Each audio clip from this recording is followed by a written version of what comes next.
Hello, everyone. Welcome to another awesome day of FileMaker training. So welcome to Friday at fmtrain.tv. Welcome today to another awesome broadcast schedule. Let's talk about the upcoming broadcast schedule, then we'll talk about today's shenanigans. So today we got Christian Schmitz from Monkeyspread Software. So Christian Schmitz has really great products. He has a factory that they bought out over the last 30 years or so, where they take former lab animals and they process them into peanut butter. And out comes what we call Monkeyspread. So Monkeyspread is something that you put in FileMaker, makes it very tasty. It's awesome. It's very nutritious for you. Lots of protein. We like it. And that's because, well, it's awesome. And so he'll be here talking about the latest flavor of Monkeyspread, which will be great. That'll be today and Monday. So today is kind of like an update on the product release. Monday is going to be Monkeyspread with JavaScript. So if you can imagine a bunch of little monkeys coding and they're using JS, that's what Monday's about. Tuesday, Wednesday, Thursday is Nick Hunter. So that's the broadcast schedule. Then we have an open server Q&A on this coming a week from today with server. So let's talk briefly real quick about what today is. So let's pivot to Christian Schmitz, Monkeyspread. I'm luckily, Christian, I did not have to put you out of your misery. So I'm going to stop sharing my screen here. Christian Schmitz is in, he said this kind of with his German accent. He's in Nashville, Tennessee at the Sojo. The Sojo conference was here this week. Okay. So he's there. Cool. But it's already over. It's already over. Okay, cool. So he's there. Zojo. Okay. All right, Christian, show us your screen and tell us about your new version of Monkeybread, because in all honesty with Christian, his stuff is really good. So we got a new release in July, and I want to show you a few of the things here we have listed. So let's just start FileMaker and make, let's say, a new database to play. The first thing we show is code folding. So that's for macOS only. And we go to the script workspace. So everyone who has a new version installed can play with it right away. By the way, we have an endorsement from WJ Warner, who says that he loves the product. He's a registered user. He loves this. He thinks it's awesome. Everyone should have it. Let's say you have a few things here in the script. Loops.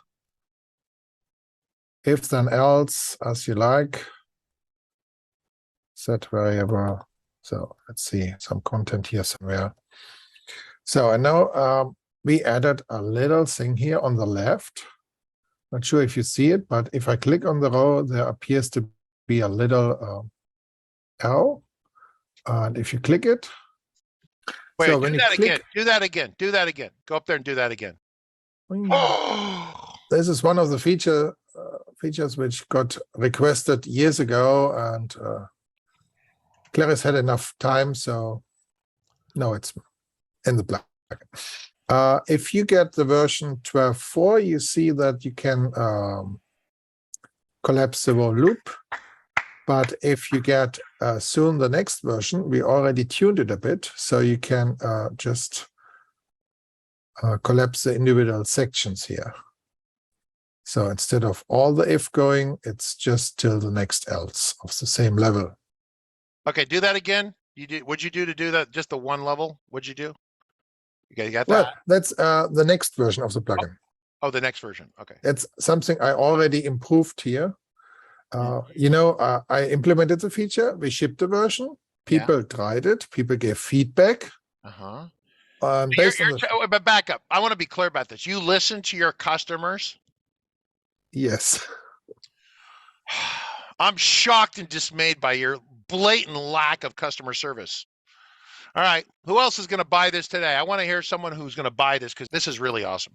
Anyone who doesn't own it, who knows they should have it? The Oregon Dean says he already owns it. It's awesome. All right, who's going to buy it? I want someone to step forward and put their hand up in the air, because it's worth the price right there. That one thing is, if you write any scripts that are longer than a page, you need this. Oh my God, you need this. Okay, so let's talk a little bit about it. So when we save the script, I first have to edit it. Let's just add some script step. Save.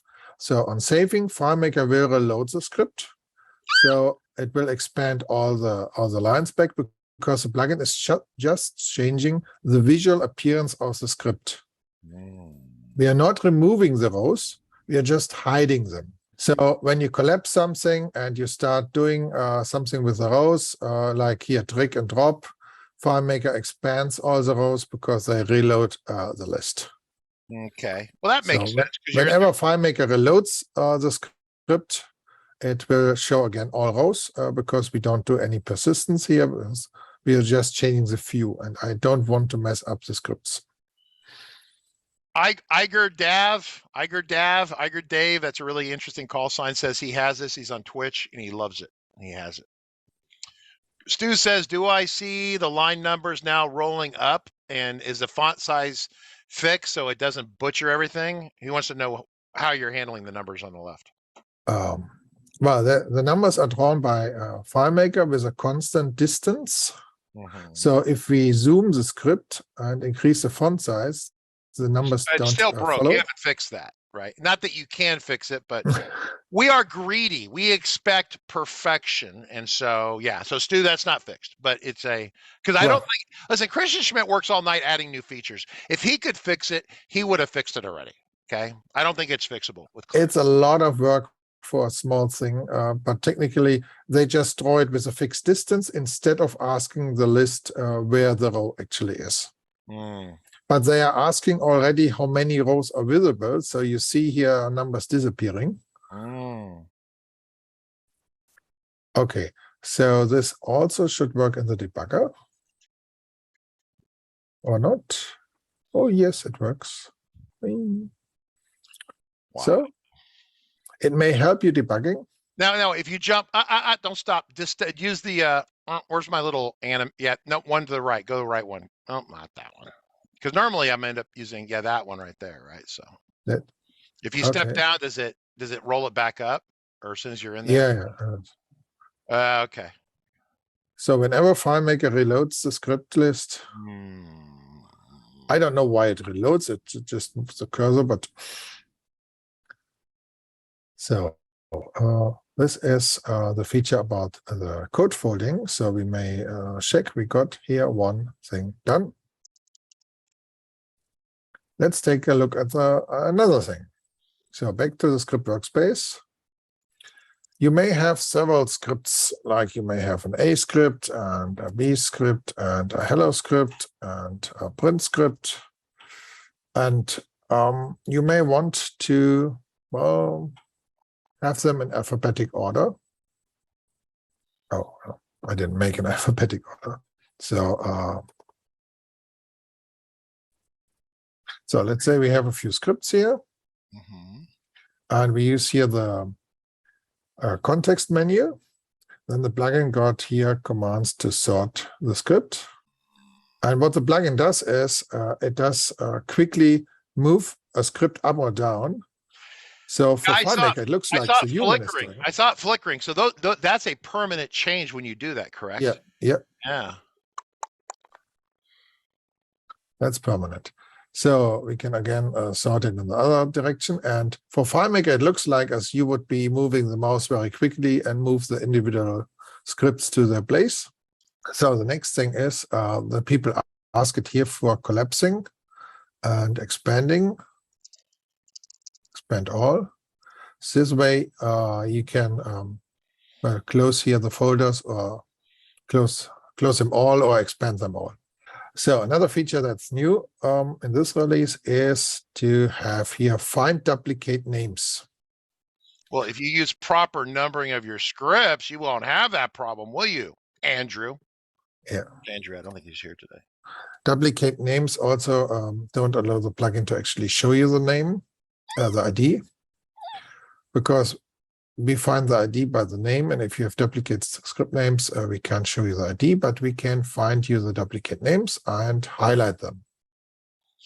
Back up, say that again. So the number on the right, is that like the FileMaker's internal primary key for their number, for their name? Yeah, for the script. Every script has a unique number. Okay, so why the question mark? Because even if it has a duplicate name, it should still have a number. Well, the plugin just asks FileMaker for the list of the names and the list of the IDs. And then we detect that we have a duplicate there. And with a duplicate, we are not sure if the number here is the one for the first A script or the second script. So when you get the data down from them, it's not really, I don't know what the word, like a value key pair. It's not really paired together well. Yeah, what we do is get script names. No. And you also get, yeah. No, this is not script names. There is a function for that. There we go. No, yeah, script names. So it's not a get function. So we get this list. And well, actually, we fill it internally into our key value list. And then we see that we have this key twice. I could maybe change it to just then think about taking the yeah, right because entry. it's 9 and 6 or whatever. Yeah, okay. Well, I'll back up. Does it always output these in the same order? Because if you did, you could get both and then kind of glue them together, right? Yeah, the order should be the same, but I didn't trust it. All right. Well, there's always Monkeybread 12.5. So there we go. Yeah, we could think about that. So we had that we can sort them, we can find the duplicates, and we can expand them. So we had this here. Oh, actually, if you have a script and you have lines you don't like, you can just use our context menu to hide the selected script steps. Okay, so that's just very temporary until it reloads, right? Yeah. You can just hide anything you don't like to see. And then there's also an unhide all. You'd have to be careful with that, not to screw yourself.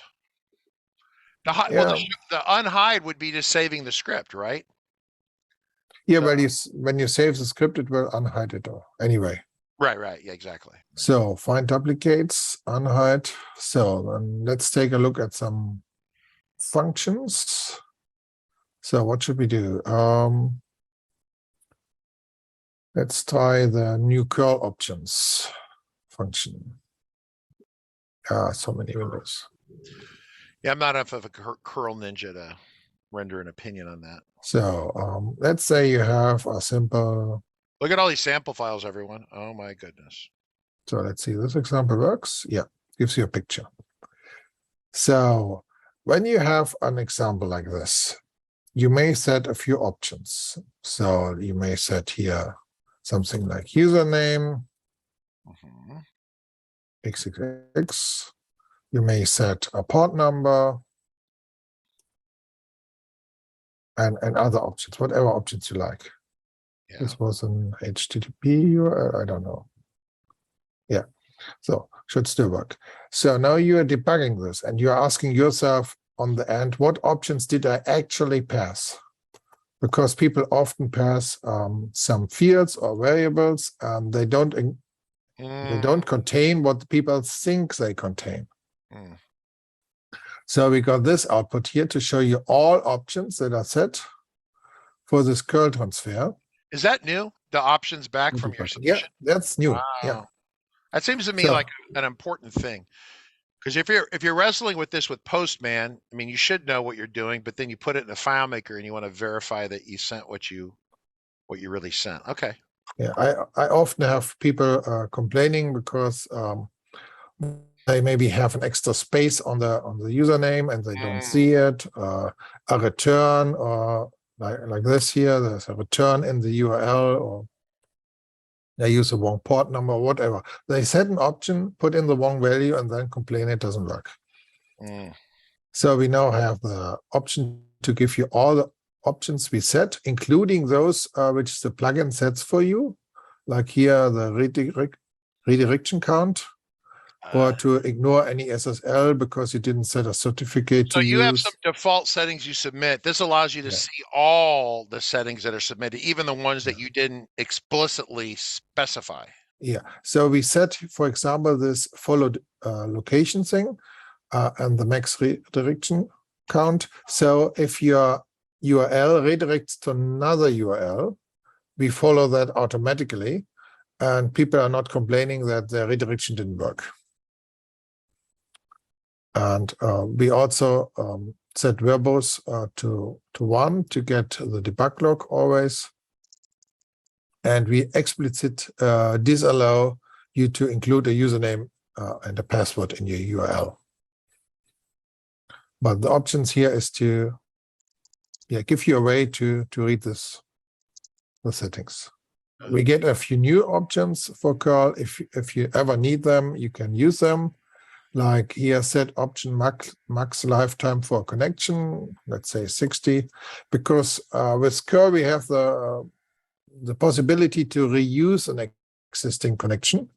So if you download several files from the same server, with FTP, for example, we may avoid doing the login again and again and just reusing the connection from the last transfer for the next one. And here the max lifetime connection is an option to limit that a little bit. And if you're doing, for example, SSH for your SFTP transfers, you can now use a key with SHA-256 to verify that it's your server. Let's see, we have Mongodb. That's a popular thing, and I'm already working on the next functions there. So people ask it after we got one with the first release, we now got here, for example, in the many. So we can create several records at once. Oh, a sample code missing. Maybe we'll wind it today. And for the next version, I'm working on transactions. So you can use the transaction when you are inserting a record. Let's see if the insert works. Yeah, it created a record. Let's say we want to enter 5 records in one call. So let's say we make an insert many. So we just take here insert many as a function name. We just pass in the JSON with all the options. And the JSON for the insert many would, of course, be a JSON array. So we would have several records here. We need a comma. And to distinguish them, let's say we make here a 3, a 4, a 5. 3, 4, 5. And now we got a JSON with 3 records and on the insert many function, and it tells me it inserted 3 records. Yeah, we can now run maybe a query to see if those are saved. Let's say we look for records with a number below 8, because I had 3, 4, 5. I should find some. Okay, I might look what I broke. I just worked on the transactions today. So, okay, let's say we have another function. Let's say you work with lists a lot of times. So maybe you can try a function like this.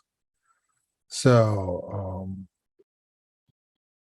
data viewer, MBS list matches substring. So you have a list of values. Let's say you have hello and is it world and Richard and Margaret. So let's say you have a list of values and you like to filter them quickly to find all the entries that have a special character. So you could just use our list functions to filter the list. And this doesn't need any custom functions. And we have a couple of options for you. Or we can do our reverse. And let's see. Yeah, it's case insensitive. So I can just search for capital letters. And here, 4 is the switch to reverse it. So if you use anything with lists, you can always use our list functions and find things. So let's see. So we used to have a prefix function, which can also be handy. And the real benefit is usually when you have a lot of things. Like if you have 1,000 entries and the speed difference between the plugin and the custom function really starts to show. Really? Okay. I was going to ask about that because I know that a lot of this people out there who are senior developers kind of roll their own kind of list comparison functions and stuff like that. So this will be faster, is what you're saying? I would expect it to be faster than if you use a custom function when you start having 1,000 or so.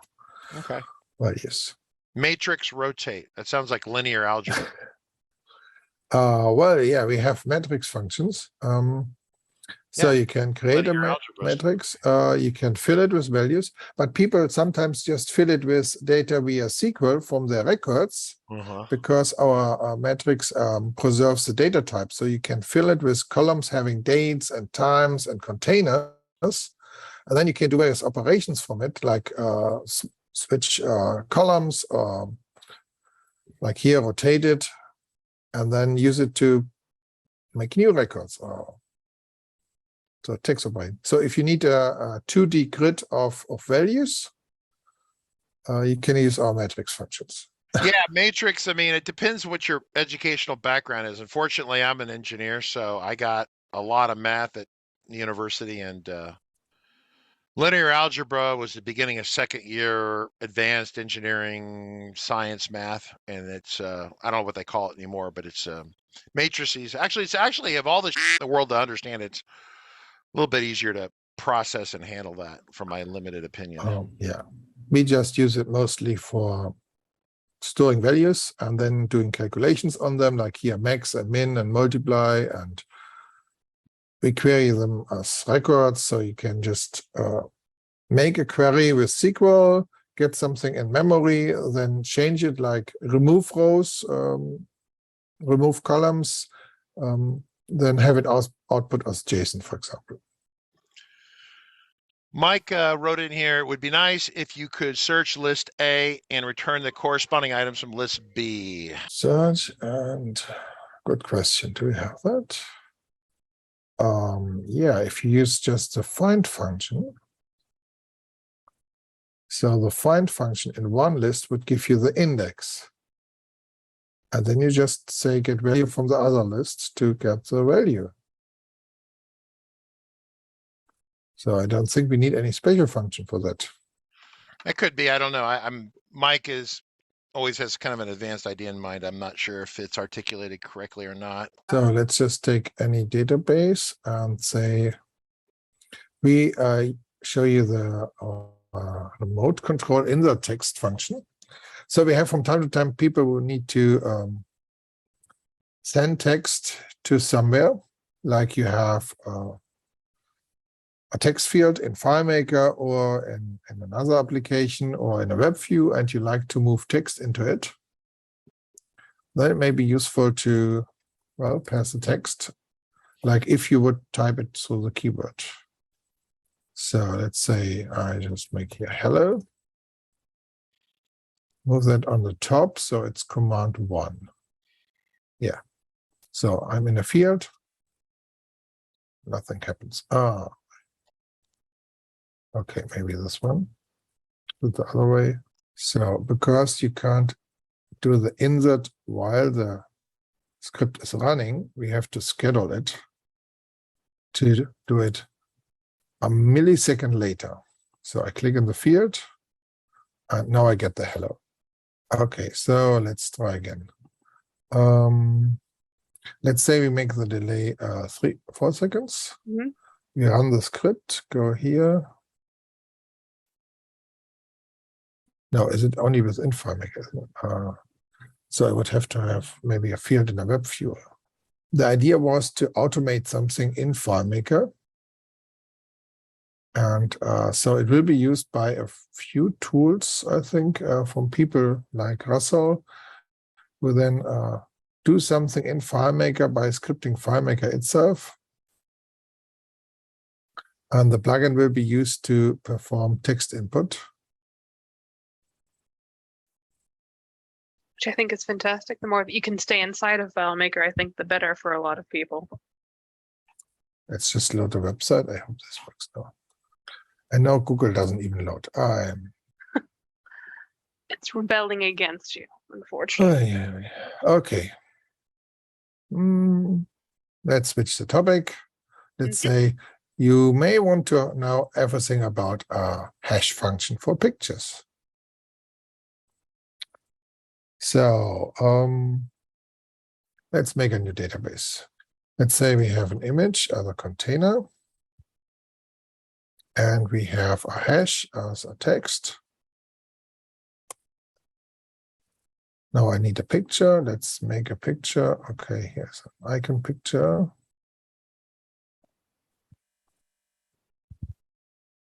And let's calculate the hash value for that. So calculate hash. And the idea with this hash is it's a fingerprint of the picture. So it doesn't change if you do a little change on the picture. So you can find pictures of different size having the same hash value, for example. So let's take a look on the, where's my documentation? So we just code it like this. We load the picture from the container.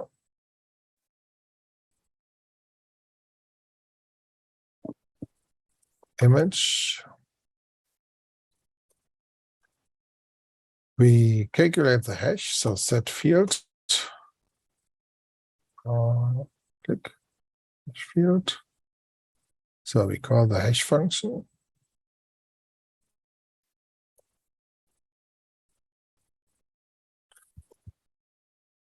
$image. And then we do the cleanup by releasing the release $image. Oh.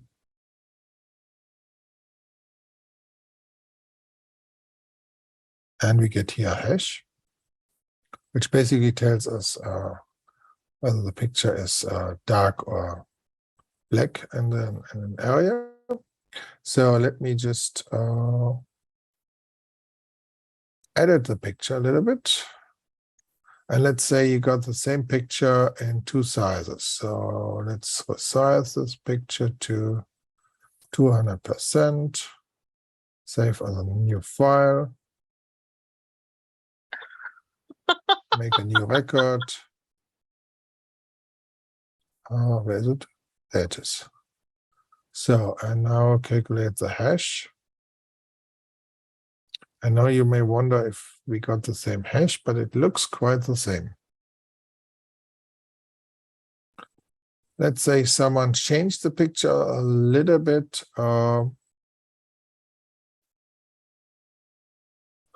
Let's say here, I just put some text on it. A little white text there to watermark it. Yeah. So I make a new record. Put the modified picture there. And then, so it's still the same hash because the changes I made didn't really change much of the picture. So, but if I make a bigger change, no, not in gray. Let's take something which you really see. So that's something we made for a client because they looked for kind of duplicates. Oh, so that now, totally changed it. now we got different numbers here. This is used by people to see if you have twice a picture, if you have two copies of a picture, which don't have the same hash when you check the container. Like we may just add here a container hash or so and create and see, make it a calculation. Get, now what was it? Or was it contain? No, not the field. Get container attribute and the image, and I think MD5 or so. FileMaker has it. Wait, there was a checkbox. Now I need to get FileMaker to calculate it again. Okay, there we have one. Copy, paste, copy, paste, and copy, paste. So I know you see the files have different hashes because the content of the file is a little bit different. But if you just have small changes in the file, or the file is just scaled, or a little bit JPEG compression artifacts show up, then the hash should still be the same. What do they call the generic hash? So the function is just called hash. It's basically a very simple algorithm to, isn't it described here? Yeah. So it returns 64 characters, 1 or 0, whether the pixels are light or dark. And so this doesn't change if you scale the picture, because we scale it down anyway. And yeah, and it uses a mean value. So if you make the picture completely a little bit darker or lighter, it doesn't change it. And we also use here our text comparison functions. Like you can use the MBS plugin to calculate the difference between two texts. And then it shows you how many letters or % of letters you would have to change from one to another. And this way you can calculate how much the difference is between two of the pictures in your database. And you can still find similar pictures. So this is here the calculation. So like if I change more text, they become completely different. And I could now, for example, calculate the difference between two pictures there. Does your hash function support the SHA-256 encryption? No, this is just a hash by telling you which pixels are light. So this is not using any of those typical hash functions, just telling you pixels are dark or light. If you like to get a hash about the picture content, that would be a different function. So let's see, what else do we have? Maybe we could talk a little bit about our XML import.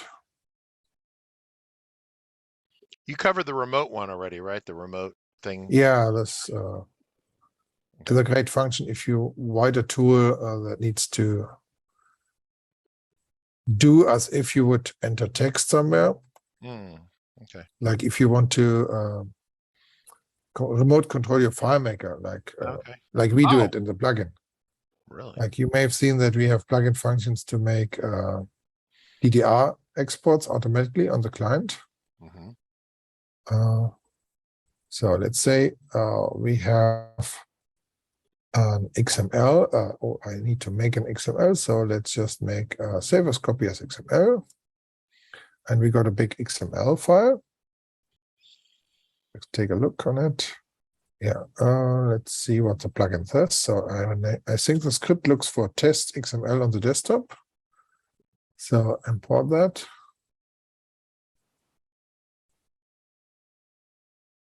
And it just creates 3,000 records.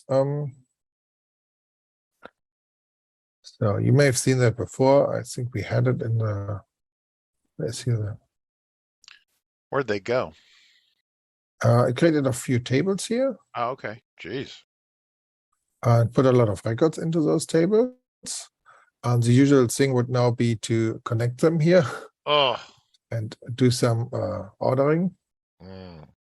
Like you would find a table here for scripts, and then you would connect it with a table for steps. Basically, if you have an XML file you need to regularly import, you could let the plugin do the magic and create you the tables.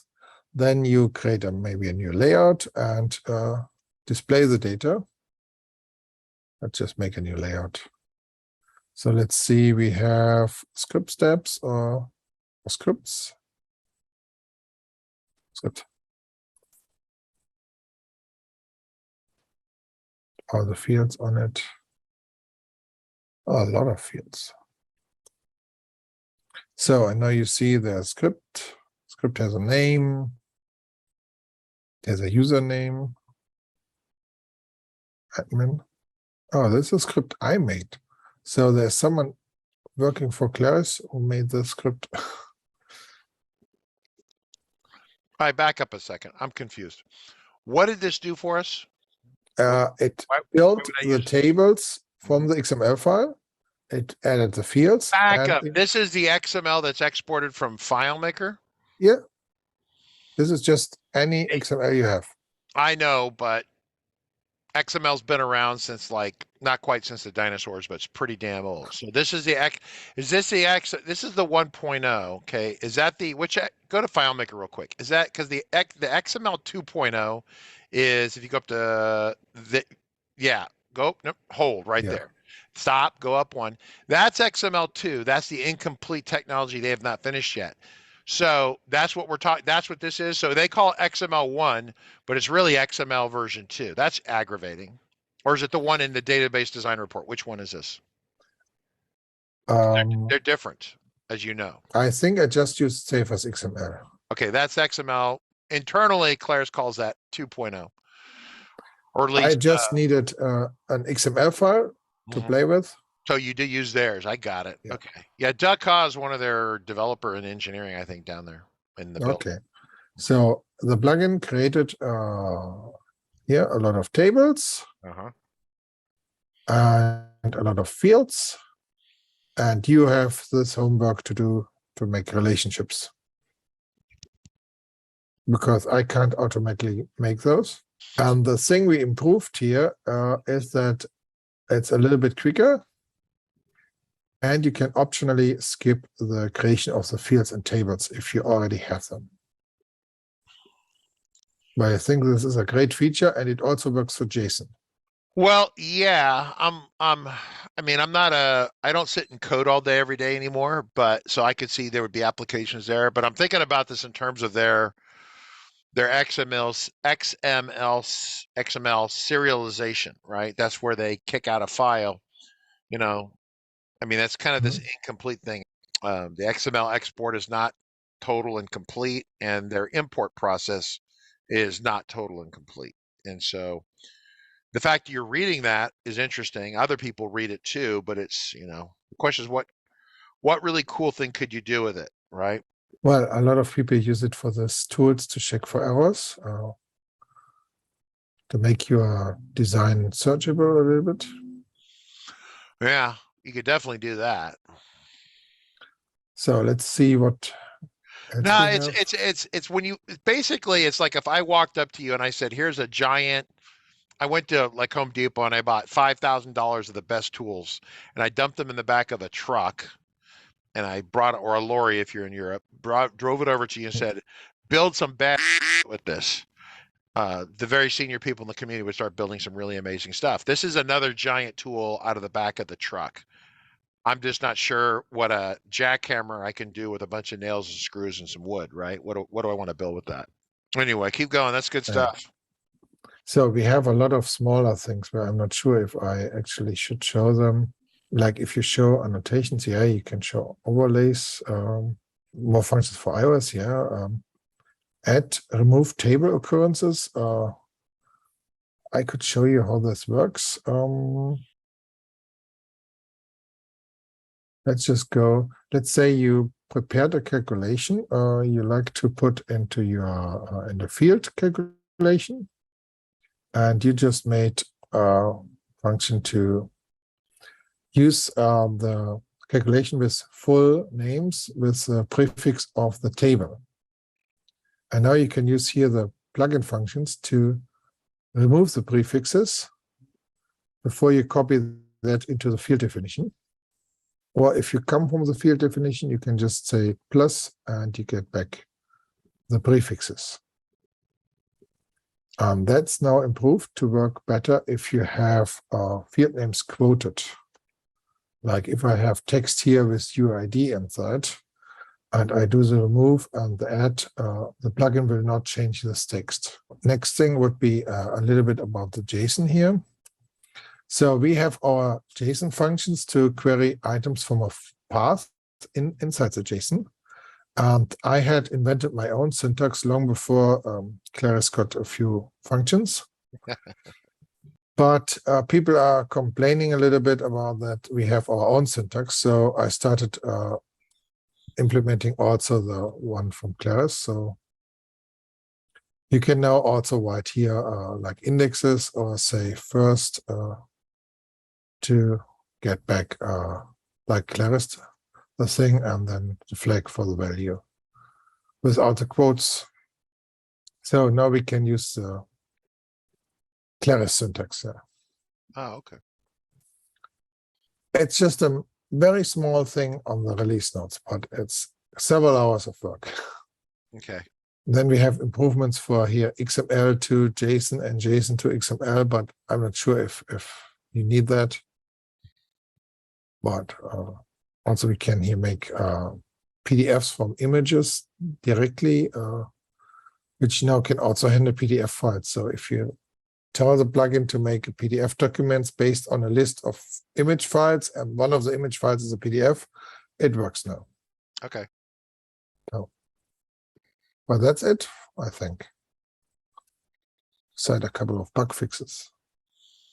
Yeah, he says I'm always overwhelmed when Christian presents. Yeah, that's kind of a normal thing. I'm always looking for the easy, stupid things like, hey, I can like close the little arrow and roll things up and down in the scripts. Like, woo! There we go. Got the Richard easy one for me. I like that. Several people are typing. Yeah, they're all typing away. If they want to send a feature request, how would they do that? Well, they can just send me an email or Go to your website real quick so people can see who you are and what you are and why should we care. So it's visit here. your website. Zoom. So we have a website, yeah, like here I'm on the documentation page and there's a FileMaker main page. And on all these pages, there is a little here, you have a question or a problem, please contact us. Yep, right there. And there you have a form you can fill out if you like. Sometimes you can even find help here on the live help on the website, which is currently offline because I'm in some meeting, but otherwise you may directly get things. And you can, of course, send an email to support@monkeybreadsoftware.de if you have a question. Mike says XML to JSON would be good for XML API, so you could use them with the FileMaker JSON functions to work with the XML data easier. Yeah, I know it's a little bit popular here, XML to JSON. So it has a couple of flags to define what it does exactly, but let's just take a project here. Oh, you're saying it's already built in here?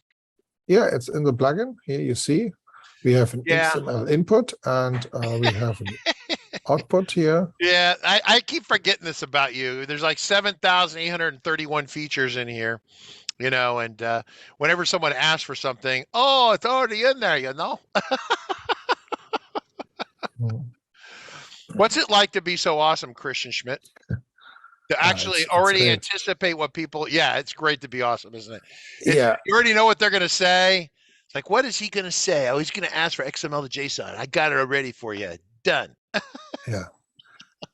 So with so many functions and being in this business now for 16 years, a lot of people ask similar questions before. Oh, yeah. No, it's not the first time. So cool. Yeah, like the Mongo stuff is generally kind of new in the world of FileMaker. It's not new, but it's new for us. So I see more investment going on in there. That's pretty cool. All right. Well, keep in mind, for those of you wondering about this stuff, the upcoming broadcast schedule as we're winding up here. You have anything else, Christian, besides go buy this? It's worth, almost most of the people here watching it already own it. It's pretty awesome. So yeah, I highly recommend that you buy it and own the product. I do. The upcoming broadcast schedule, once again, Monday's going to be a little bit tricky because Margaret's out and I'm actually driving around at the same time. I have to be in Sacramento, so there's going to be some sort of shenanigans on Monday, some sort of weird lash up, but we'll get it going for everyone. Christian Schmidt will be here talking about JavaScript. So today was kind of like the open-ended new version conversation. Monday is JavaScript. I'm not sure.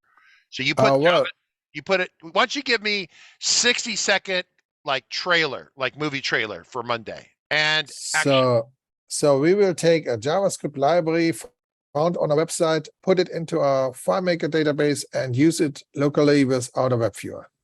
So without a web viewer. There you go. So we do calculations even on the server. Okay, explosions right now. I love you. People rolling, car explosions. All right, good. All right, cool. Sounds exciting. That should be a fun one on Monday. All right, cool. Christian Schmidt, thank you for being here. As again, reminder, support the channel, or today, let me just say support Christian Schmidt. So, yep. Customer service is good. Christian's good. We all appreciate it. We'll see you Monday, everyone. That's it for today. See you.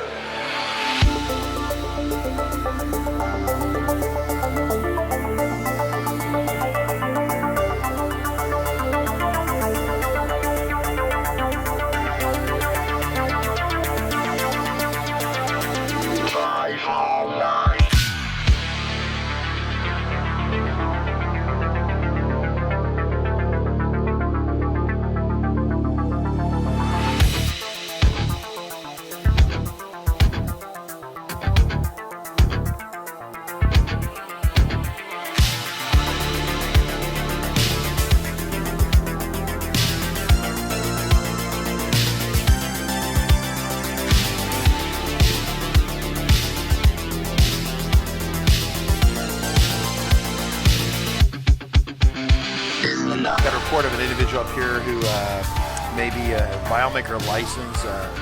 Well, it's potentially expired. Look at the back of that car right there. Looks like the FileMaker license has expired. Sir, I need you to step out of the vehicle. Sir, step out of the vehicle. Sir!